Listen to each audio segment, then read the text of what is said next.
इंसान इस दुनिया में आवागमन से मोक्ष मुक्ति के लिए आया है। जीते जी परमानंद मिले, जीते जी बेइंतहा खुशियां, आत्मिक शांति मिले, इसके लिए रब ने बंदा बनाया है। ये नहीं कि ये प्रयास नहीं करता। शायद ही दुनिया का कोई इंसान हो सिवाय उनके जो मंदबुद्धि हैं, सिवाय उनके जो दिमागी हालत सही नहीं है। हर इंसान चाहता है उसे सुख मिले, शांति मिले, खुशियां मिले, आनंद परमानंद मिले। और ऐसा भी नहीं कि उसके लिए प्रयास नहीं करता, हर कोई प्रयासरत है। लेकिन ये सब कुछ पाने के लिए तरीके गलत हैं। आज एक तरीका है ठगी, बेईमानी, भ्रष्टाचार। लोग सोचते हैं ऐसा दौलत कमाने से परमानंद मिलेगा, लज्जत मिलेगी, सुकून मिलेगा, पर होता उल्टा है। ठगी, बेईमानी, भ्रष्टाचार की दौलत कभी किसी को सुकून नहीं देती, आत्मिक शांति देती नहीं, बल्कि छीन लेती है। इंसान बेचैन हो जाता है, गमगीन परेशान हो जाता है। उससे वो लोग बेहतर हैं जो रोजाना कमाते हैं, खाते हैं और धरती पे पड़े हुए मिट्टी के ढेलों पे सो जाते हैं। ऐसी नींद आती है, ऐसे हो जाते हैं कि उनके लिए कोई मतलब नहीं।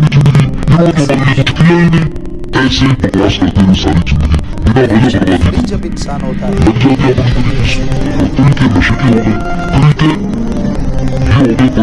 जैसे इंग्लिश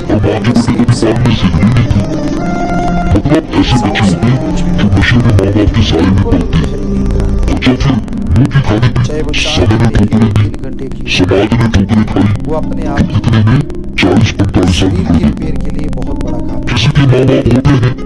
काम है। शांति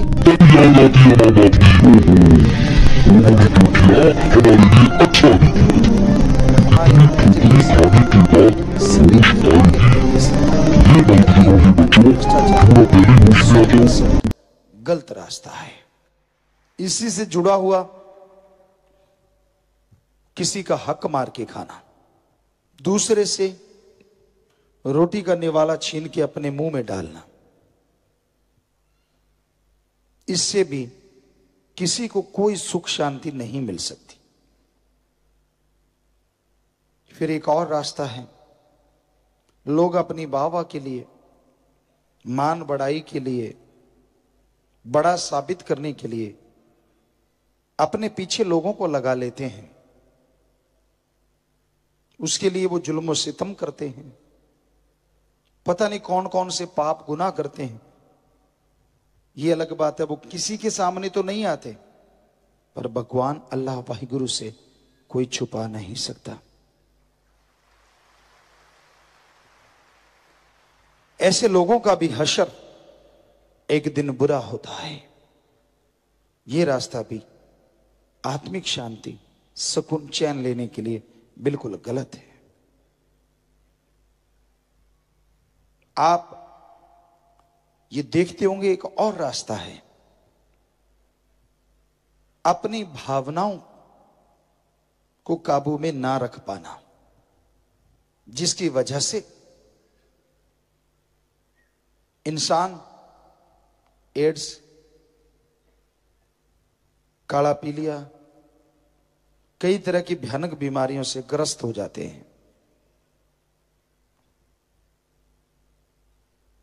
वो बुरे कर्म करते हैं, कुकर्म करते हैं। उन्हें लगता है ऐसा करने से आत्मिक शांति, लज्जत, आनंद आएगा। पर शरीर रोगों का घर बन जाता है, घर बर्बादी का आलम छा जाता है और इंसान बेइंतहा दुखी हो जाता है। यह रास्ता भी 100% गलत है। कई लोग मोह ममता में पड़ जाते हैं,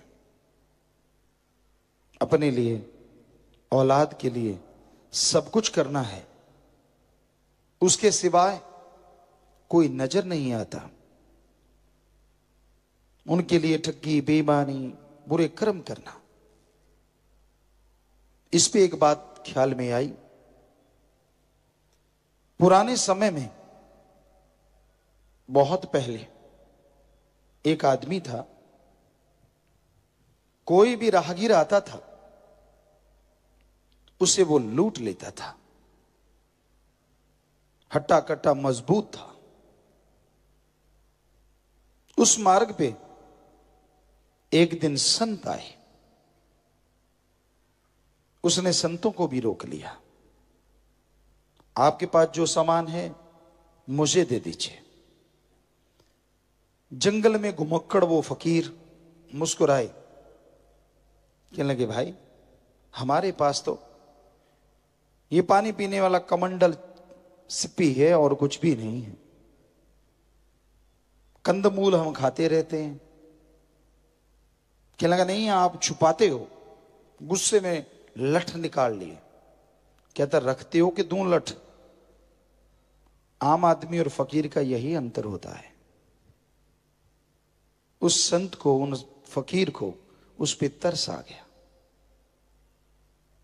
कहने लगे, अरे सुन, ये जो तू पाप करता है, हमसे जो छीन के ले जाएगा किसको देगा? कहने लगा, अपने बच्चों को, घरवाली को। तो जिनके लिए तू पाप कर्म करता है, क्या तेरी जगह पे वो बोझ उठाएंगे? बच्चे समझने लगते हैं, माँ बाप को बताते नहीं था, समझ तो हमें है, हमें आदत नहीं करता, हम जिएंगे अपनी जिंदगी, माँ बाप ने कुछ किया ही नहीं। ऐसे ही बकवास करते हुए सारी जिंदगी बिना वजह बर्बादी कर, वो भी बोझ उठाएंगे। लग जाते हैं अपनी तरीके से। तरीके नशे के हो गए, तरीके ये हो गए, बड़े सपने हो गए, और माँ के बेटे कभी पालने सीखनी नहीं थी। मतलब ऐसे बच्चे हो गए जो नशे में माँ बाप के साए में पलते, बच्चा फिर मुंह की खाने पे समय ने ठोकरें दी, समाज ने ठोकरें खाई, तो इतने में 40-45 साल निकल गए। किसी के माँ बाप होते हैं, किसी के चले गए, तब याद आती है माँ बाप की, ओहो उन्होंने जो किया हमारे लिए अच्छा नहीं किया। इतनी ठोकरें खाने के बाद होश आएगी। ये गलतियां हैं बच्चों, थोड़ा पहले होश में आ जाओ। ये पेड़ है, हमें इसके साथ बांध दे। संत कहने लगे, फिर घर जा। कहने लगे, ठीक है। उस मूर्ख ने उसको बांध दिया, घर की तरफ दौड़ा। घर पहुंचा, पत्नी से पूछा, मैं जो कर्म करता हूं, कहीं से भी कुछ कमा के लाता हूं, चाहे ठगी, बेईमानी, मारता हूं, किसी को पीटता हूं, क्या उन कर्मों का बोझ आप उठाओगे? पत्नी हंस के कहने लगे, क्यों, हम क्यों उठाएं? तू घर का मुखिया, हमारा पेट भरना तेरा कर्तव्य। बुरे कर्म करेगा तो तू ही भोगेगा। उसने बच्चों को बिठा लिया, बड़े बड़े बच्चे थे। क्यों बेटा, बेटी, आप बच्चों बताओ सब लोग, क्या आप जो मैं करके लाता हूं, ठगी, बेईमानी या मारा पीटी करता हूं, क्या उन कर्मों का फल आप भी उठाओगे? कहते, ना जी ना, आप बाप हैं, आप बड़े हैं घर में, आपने कमा के लाना है। जो कर्म आप करते हैं उसका फल भी आपको ही भोगना पड़ेगा। हम क्यों बोझ उठाएंगे? आंखें खुल गई, रोने लगा। ओ, याद आया संत। जाते टाइम थोड़ी देर लगी, लेकिन संतों के पास लौटते टाइम देर नहीं लगी, बड़ी स्पीड से आया। रस्सा खोला, चरणों पे गिर गया, रो रो के संतों के चरण भी खो दिए। संत तो दयावान होते हैं। कहने लगे, क्यों, हुई तसल्ली? कहने लगा, जी 100% हो गई तसल्ली। पर मुझे इतने मैंने पाप किए हैं, कैसे क्षमा होगा, कैसे मुआफी मिलेगी? संतों ने कहा, ये ले गुरु मंत्र, इसका जाप कर। उसका जाप करने लगा राम नाम का, तो वो इंसान ही नहीं, महापुरुष बन गया, जिसे लोग सदियों से याद रखते।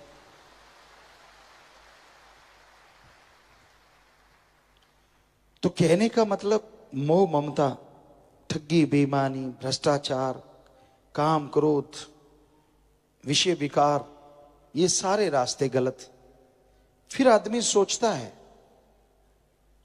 आत्मिक शांति कैसे मिले। जैसे दो कुश्ती लड़ने वाले हैं,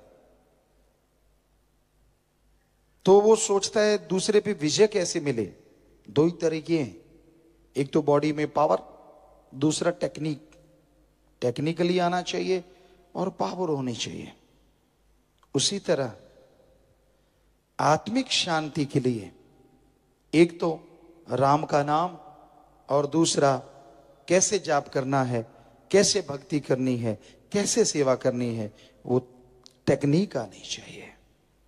राम नाम की पावर मिल गई। संतों ने राम नाम का इस्तेमाल करने की टेक्निक बता दी। अब राम नाम को जितना खाओगे उतनी ही आत्मा पावरफुल होगी, और जितनी आत्मा शक्तिशाली होगी उतनी ही आपके अंदर आत्मिक शांति आएगी, और तमाम खुशियां मिलेंगी, तमाम आनंद लज्जत मिलेगी। एक कहावत पंजाबी में बोला करते हैं, 100 हथ रस्सा सिरे ते गंढ। मतलब सब बातों को अगर एक निचोड़ निकालें, सेवा करो, सुमरन करो, पीर फकीर जो वाहिगुरु राम के वचन बताते हैं उन पे अमल करो, यकीनन दोनों जहां की खुशियों के हकदार बन जाओगे।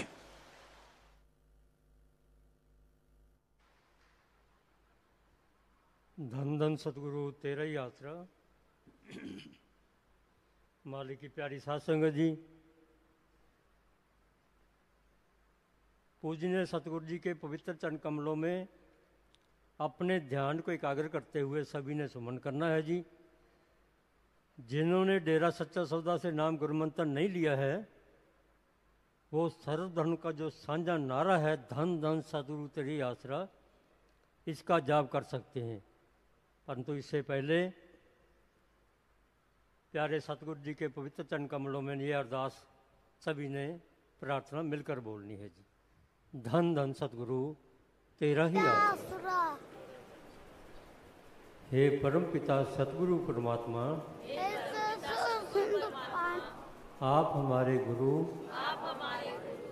MSG संत डॉक्टर गुरमीत राम रहीम सिंह जी इंसा को जल्दी से जल्दी परमानेंट हमारे बीच ले आए जी। हे MSG गुरु जी, आप जी परमानेंट हमारे सामने पधारो जी। हम सारी साध संगत आप जी से नारा लगाकर धन धन सतगुरु तेरा ही आसरा, ये वायदा करते हैं कि आप जी की हर सत्संग पर नशा व बुराइयां छुड़वाने के लिए व मालिक की भक्ति से जोड़ने के लिए एक एक प्रेमी 15 से 25 नए लोगों को लेकर आया करेगा। आप जी जो भी वचन हमारे सामने प्रत्यक्ष करोगे, हम उन्हें ही 100% मानेंगे जी। धन धन सतगुरु तेरा ही आसरा। और सभी ने कुछ समय के लिए सुमन करना है जी। धन धन सतगुरु तेरा ही आसरा। धन धन सतगुरु तेरा ही